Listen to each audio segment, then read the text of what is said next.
pertama seperti tadi, nanti Dinas Pertanahan berkomunikasi dengan Badan Wilayah Sungai untuk segera mengeluarkan SK apa istilahnya pembaruan penlog yang kedua ya. Yang pertama berarti kita harus tahu ini.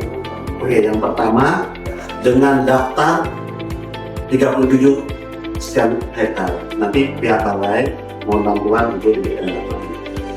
Kemudian yang kedua untuk 4 lokasi kita coba alternatif yang paling terbaik adalah menyesuaikan kanun.